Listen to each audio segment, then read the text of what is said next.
Please subscribe for more. A Hypothetical Treachery. As the curtain rises, we see the misty, labyrinthian landscape of the legendary Eldengrove of Valenwood. All around, we hear wolves howling. A bloodied reptilian figure, Skyavus, breaks through the branches of one of the trees and surveys the area. It's clear.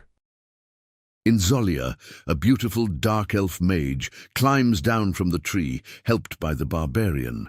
There is the sound of footsteps nearby. Skyavus readies his sword, and Inzolia prepares to cast a spell.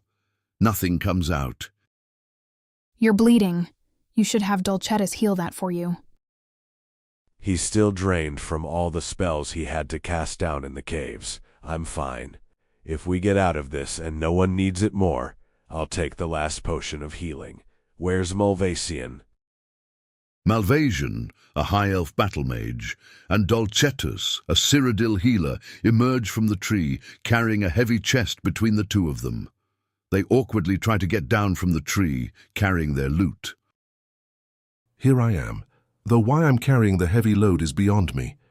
I always thought that the advantage of dungeon delving with a great barbarian was that he carried all the loot. If I carried that, my hands would be too full to fight.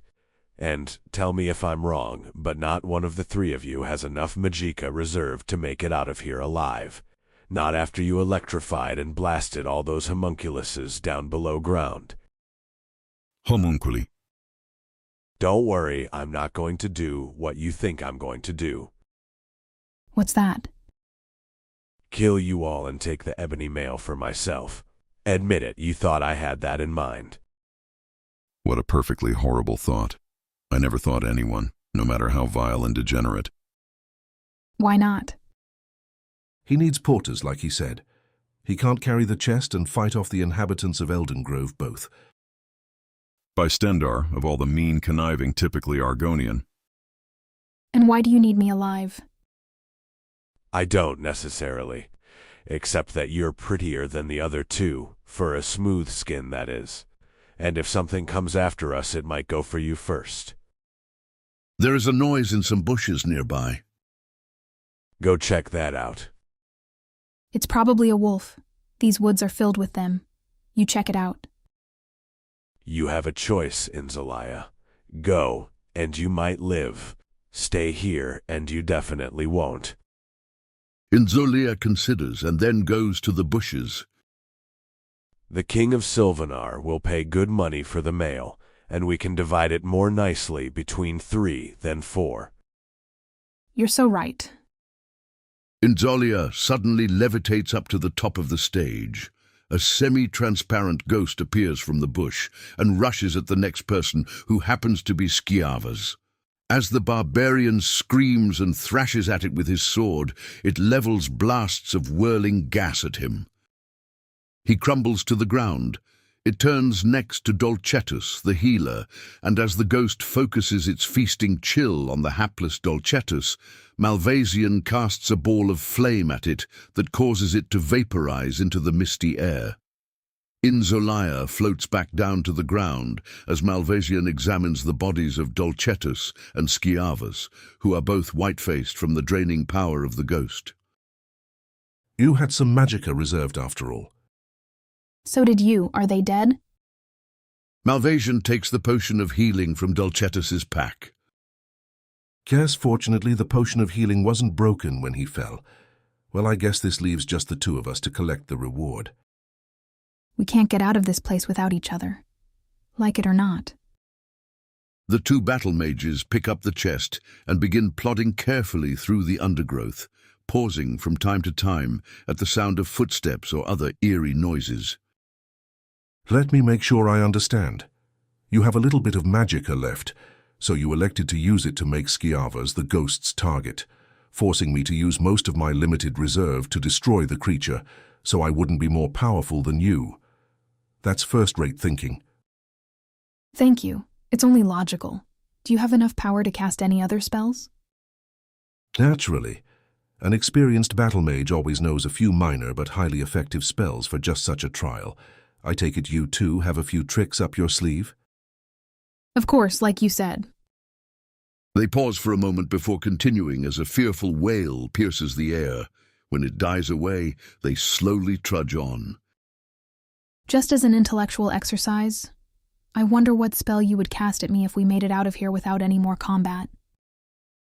I hope you're not implying that I would dream of killing you, so I would keep the treasure all to myself. Of course not, nor would I do that to you. It is merely an intellectual exercise. Well, in that case, purely as an intellectual exercise, I would probably cast a leech spell on you, to take away your life force and heal myself. After all, there are brigands on the road between here and Sylvanar, and a wounded battle mage with a valuable artifact would make a tempting target. I'd hate to survive Elden Grove merely to die in the open. That's a well-reasoned response. As for myself, again, not saying I would ever do this, but I think a simple, sudden electrical bolt would serve my purposes admirably. I agree about the danger of brigands, but don't forget, we also have a potion of healing. I could easily slay you and heal myself to full capacity. Very true. It would end up a question then of whose spell was more effective at that instant. If our spells counteracted one another and I leached your life energy only to be crippled by your lightning bolt, then we could both be killed, or so near death that a mere potion of healing would scarcely help either one of us, let alone both. How ironic it would be if two scheming battle mages, not saying we are scheming but for the purpose of this intellectual exercise, were left on the brink of death, completely drained of magicka, with one healing potion to choose from. Who would get it then?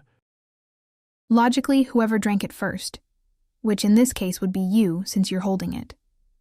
Now, what if one of us were injured, but not killed? Logic would dictate that a scheming battle mage would take the potion, leaving the injured party to the mercy of the elements, I suppose. That does seem most sensible. But suppose that the battle mages, while certainly scheming types, had a certain respect for one another.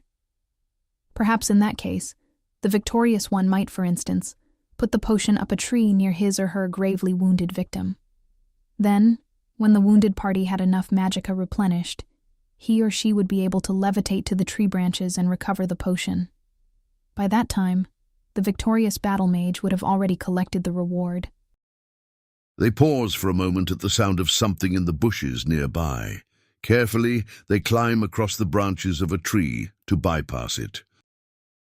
I understand what you're saying, but it seems out of character for our hypothetical scheming battle mage to allow his or her victim to live.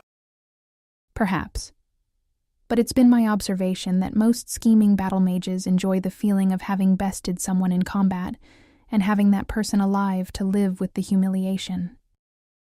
These hypothetical scheming battle mages sound... Daylight, do you see it? The two scurry across the branch, dropping behind a bush, so we can no longer see them. We can, however, see the shimmering halo of sunlight. We made it. Indeed. There is a sudden explosion of electrical energy and a wild howling aura of red light, and then silence. After a few moments' pause, we hear someone climbing up the tree. It is Malvasian, putting the potion high up in the bough.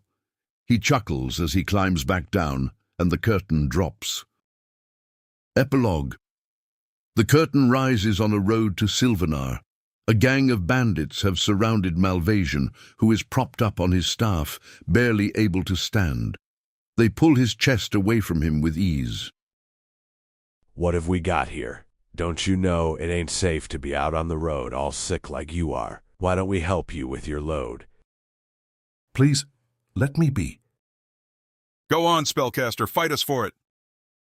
I can't. Too weak.